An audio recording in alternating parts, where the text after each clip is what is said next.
Freelance crime reporter Adam Cross never turned down a mystery.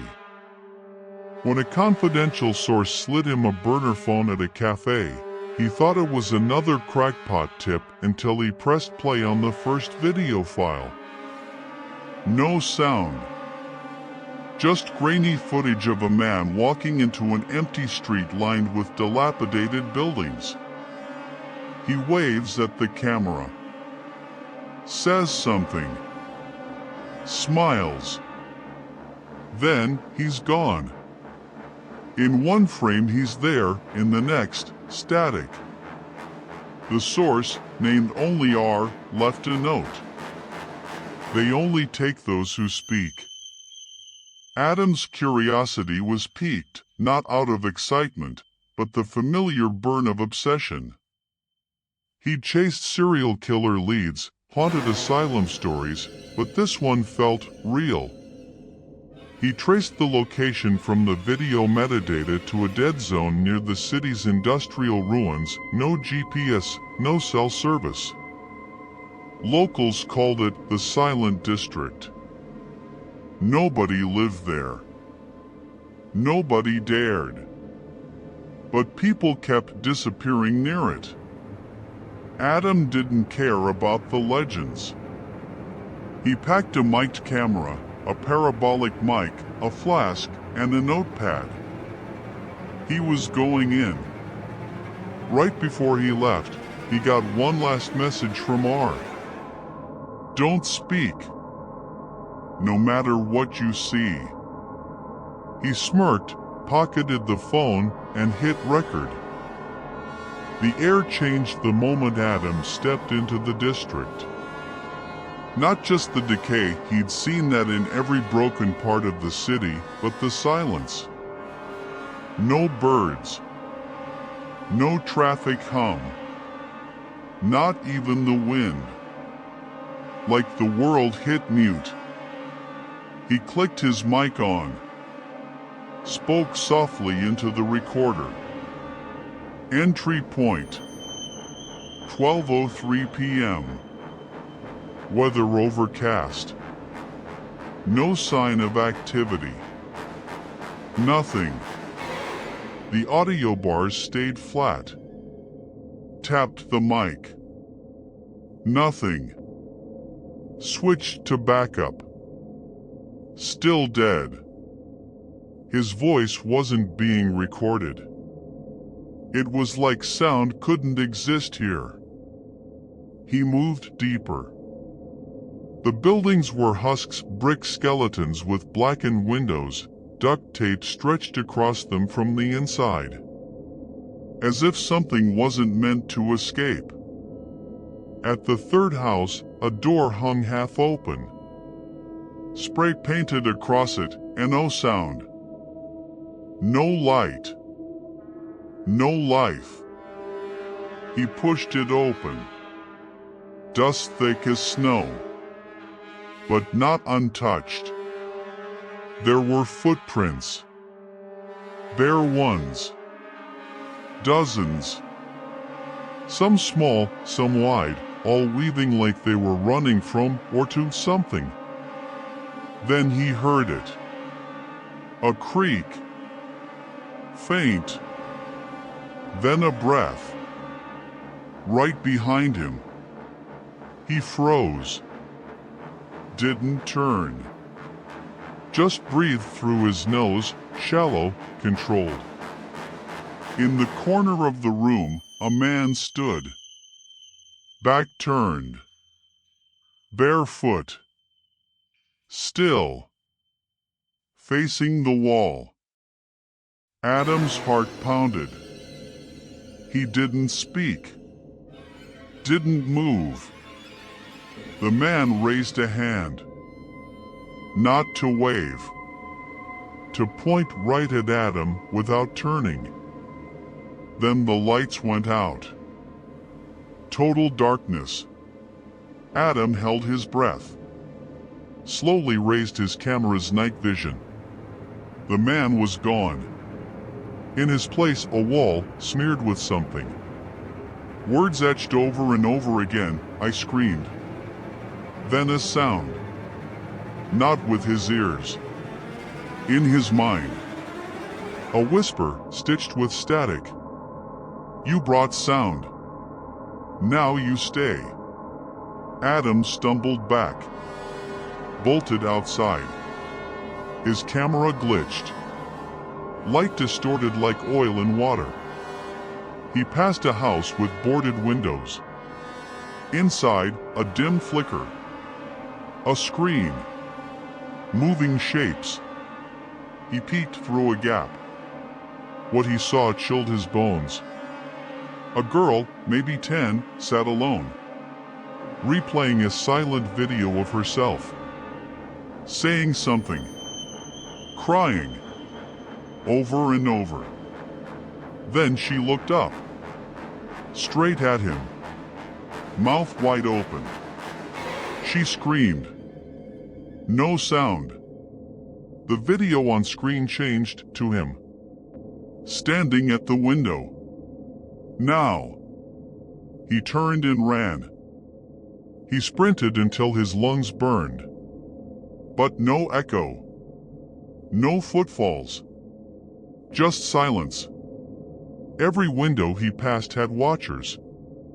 Still figures, unmoving, faces pressed against glass. Their mouths were open. Screaming.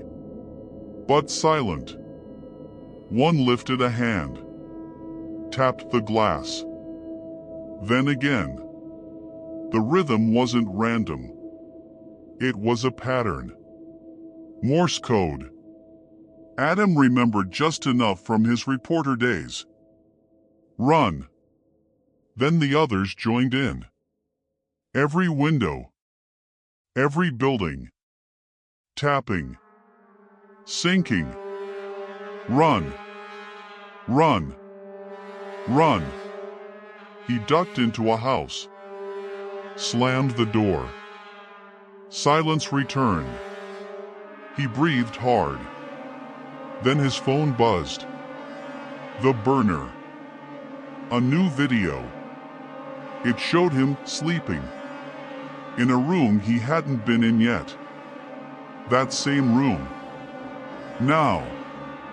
A figure hovered above him. Its face blurred. Its body buzzing. Then it looked at the camera. And smiled. He turned. There was the bed. The same one.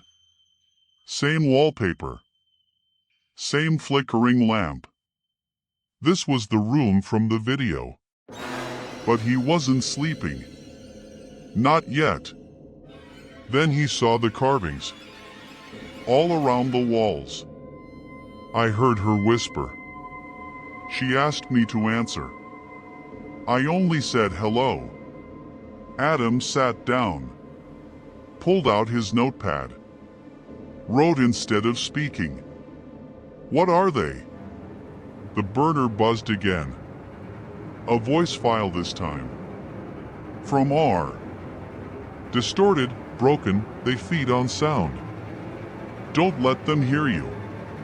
Don't even think in words. Suddenly the lights pulsed.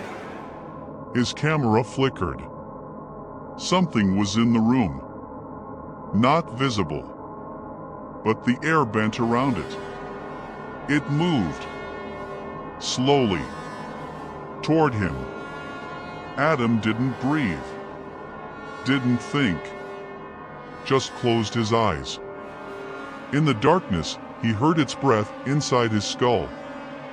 And then, a whisper. Too late. When Adam woke, hours had passed. Maybe more. His camera was fried. The windows gone.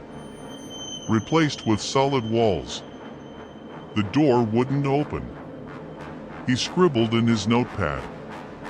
Is this how they trap you? Then a shape emerged from the wall. A woman. Pale, flickering like a broken film reel. Her eyes were empty sockets. Her mouth sewn shut.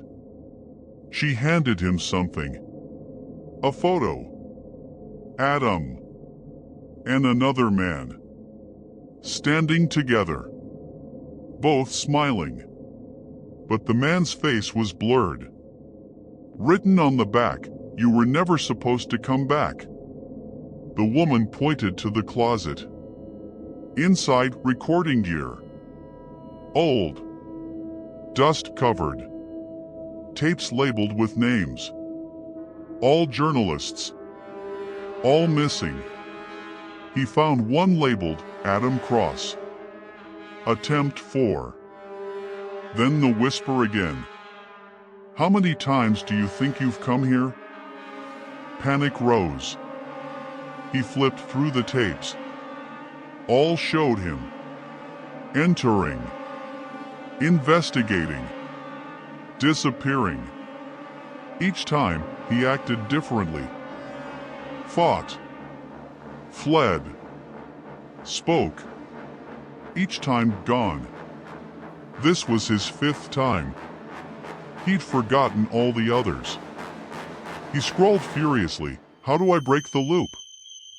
A voice, his own, echoed from nowhere, "You don't."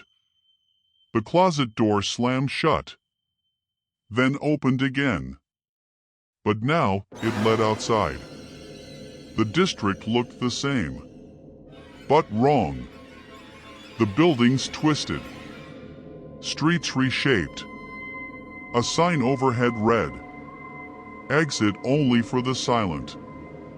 And under it, a line of people. All familiar. Versions of himself. Mouths sewn shut. Adam stood face to face with his own copies. All pale. All broken. They gestured slowly to a wall of speakers. In the center, a microphone. A sign, "One word is enough." He knew what it meant. One sound. Any sound. And they'd come. But maybe, just maybe, his voice could break the loop. He stepped forward. His other selves shook their heads. He grabbed the mic. Took a breath. Spoke one word, "No." Nothing happened. Then the speakers burst. Every wall collapsed outward. A scream, not from his mouth, but from inside every building. The district howled. He ran. Through crumbling ruins. Past fading echoes of himself. Toward light. Adam woke on his apartment floor. Clothes torn. Covered in dust. Camera beside him. Still recording. The burner phone rang. Unknown number. He answered. A voice, his own, "Don't go back." The call ended. He checked the footage. All 9 hours. Intact. But when he played it, no sound. No dialogue. No screams. Just silence. Except, at the very end, one frame. One whisper. He slowed it. Played it again. A child's voice. "You brought sound. Now we know your name." Then the screen went black. And someone knocked on the door.